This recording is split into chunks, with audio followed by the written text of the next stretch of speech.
আসসালামু আলাইকুম everyone, welcome back to my channel.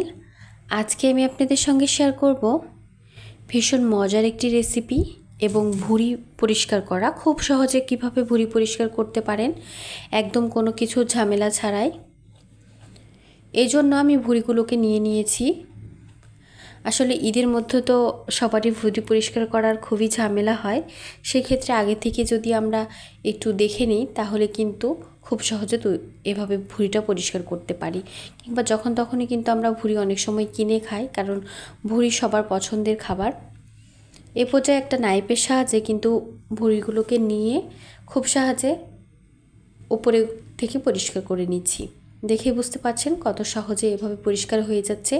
ভুঁড়িগুলো কিন্তু এভাবে পরিষ্কার করে তারপরে আবারও আমি গরম পানি এবং চুন দিয়ে পরিষ্কার করে নিব। সেটা কিন্তু জীবাণুটা যাতে মরে যায় কিংবা খুব ভালোভাবে যাতে আবারও পরিষ্কার করতে পারি, সেই ক্ষেত্রে আমি ওগুলো দিয়ে নিব। কিন্তু পরিষ্কার এভাবেই হয়ে যায়, দেখেই বুঝতে পারছেন খুব সহজে এবং একদম পরিষ্কার হয়ে গেছে, কোনো ময়লা থাকছে না।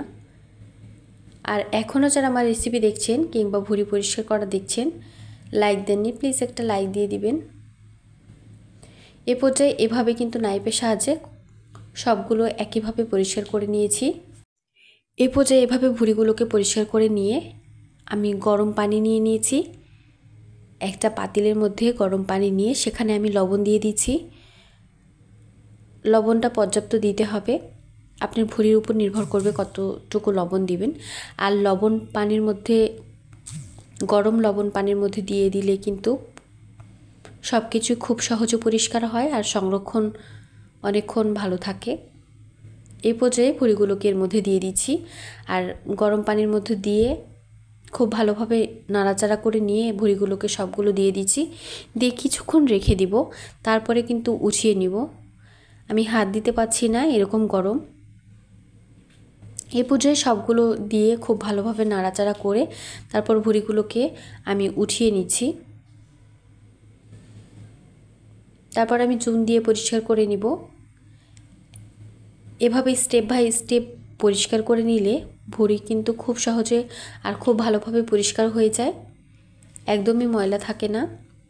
আর অনেকে আসলে ভুঁড়ি খেতে চায় না, সেই ক্ষেত্রে এভাবে যদি স্টেপ বাই স্টেপ খুব ভালোভাবে পরিষ্কার করে নেন তাহলে কিন্তু ভুঁড়িতে কোনো ময়লা থাকবে না, একদম সুন্দরভাবে পরিষ্কার হয়ে যাবে, দেখেই বুঝতে পারছেন।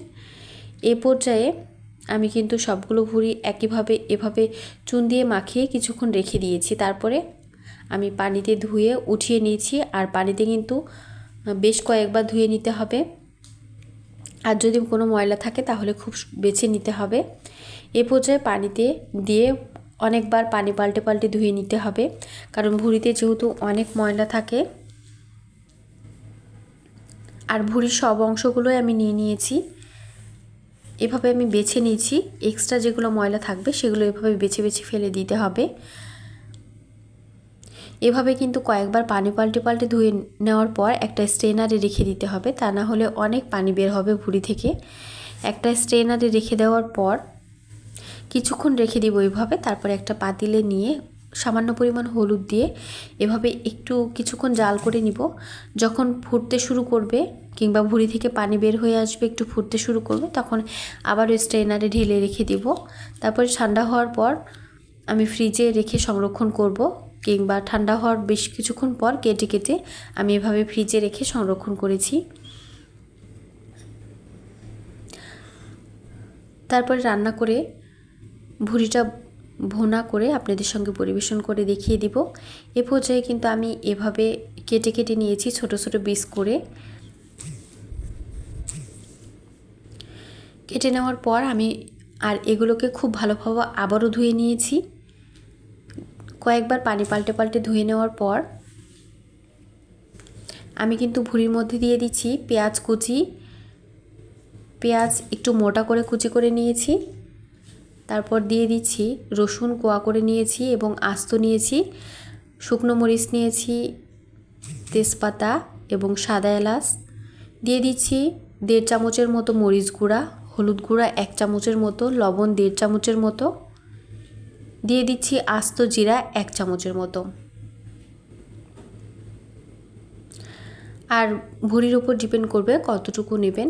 দিয়ে দিচ্ছি জিরার গুঁড়া হাফ চামচ এবং দিয়ে দিচ্ছি 1 চামচের মতো গরম মশলার গুঁড়া 1 চামচের মতো দিয়ে দিচ্ছি।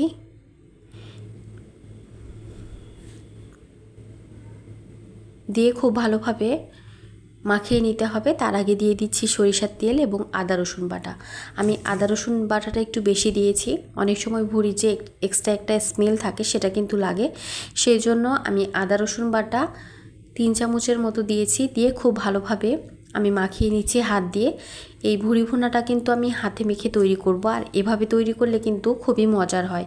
খুব ভালোভাবে মাখিয়ে নিব, তারপরে চুলাটা অন করে দিয়ে সময় কষিয়ে নিব। যত ভালোভাবে কষিয়ে নিতে পারবেন ভুঁড়ি ভুনাটা খেতে কিন্তু ততটা বেশি টেস্টি হবে। আমার অনেক রকমভাবে ভুঁড়ি রান্না দেখানো আছে, সেটা আমার চ্যানেলে গিয়ে দেখে নিতে পারেন। আমি কিন্তু ডুমুরের সঙ্গে কিংবা আলুর সঙ্গে আর চাম ঘাসের সঙ্গে ভুঁড়িটা ভুনা করেছি। আর এভাবে যদি ভুঁড়িটা ভাজি করা হয় তাহলে কিন্তু ভাতের সঙ্গে রুটি পরোটা সব কিছুর সঙ্গে খুব সহজে পরিবেশন করতে পারবেন। কিছুক্ষণ ভুঁড়িগুলোকে কষিয়ে নিয়ে তারপরে আমি ফুটন্ত গরম পানি দিয়ে দিচ্ছি। দিয়ে আমি কিছুক্ষণ রান্না করে নিব।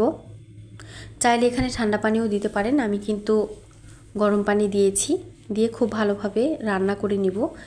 আর একটু পর পর আমি ঢাকনাটা খুলে নেড়ে চেড়ে দিব। মিডিয়াম হিটে অবশ্যই রান্না করে নিতে হবে, কারণ ভুঁড়িটা সেদ্ধ হওয়ার একটা ব্যাপার থাকে। এই পর্যায়ে একটু পরপর নাড়াচাড়া করে দিচ্ছি। তারপর ঝোলটা একদম শুকিয়ে আসা পর্যন্ত অপেক্ষা করব। এখন পর্যন্ত যারা আমার রেসিপি দেখছেন কিংবা ভুঁড়ি পরিষ্কার করাটা দেখছেন, তারা অবশ্যই আমার চ্যানেলটি সাবস্ক্রাইব করবেন এবং পাশে থাকা বেল আইকন ক্লিক করবেন। আর অবশ্যই কমেন্ট করে জানাবেন কেমন হয়েছে আমার ভুঁড়ি ভুনার রেসিপি। এই পর্যায়ে পানিটা কিন্তু প্রায় শুকিয়ে গেছে, দেখেই বুঝতে পারছেন। এই পর্যায়ে আমি দিয়ে দিচ্ছি গরম পানি। এ পর্যায়ে সামান্য পরিমাণ গরম পানি দিয়েছি।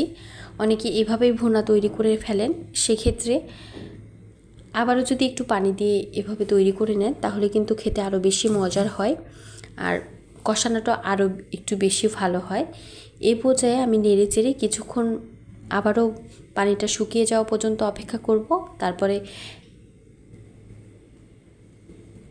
নামিয়ে নিব এবং পরিবেশন করে দেখিয়ে দিব। এই পর্যায়ে অনেকটাই কিন্তু শুকিয়ে গেছে ঝোলটা, আর একটু ভেজে নিব।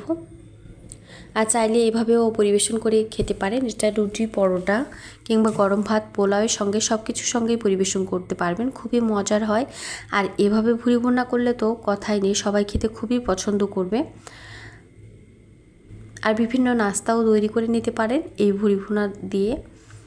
এ পর্যায়ে হয়ে গেছে, আমি কিন্তু ভাজা জিরার গুঁড়া দিয়ে পরিবেশন করব। আর এতক্ষণ যারাই আমার সঙ্গে ছিলেন তাদেরকে অসংখ্য ধন্যবাদ এবং পরবর্তী রেসিপি দেখার আমন্ত্রণ জানিয়ে আজকের মতো বিদায় নিব। আর আমার রেসিপি ভালো লাগলে অবশ্যই চ্যানেলটি সাবস্ক্রাইব করবেন এবং পাশে থাকা বেল আইকন ক্লিক করবেন। কতটা লোভনীয় দেখতে হয়েছে পরিবেশন করে দেখিয়ে দিচ্ছি। এটা কিন্তু খুবই মজার হয়। এতক্ষণ সঙ্গে থাকার জন্য ধন্যবাদ।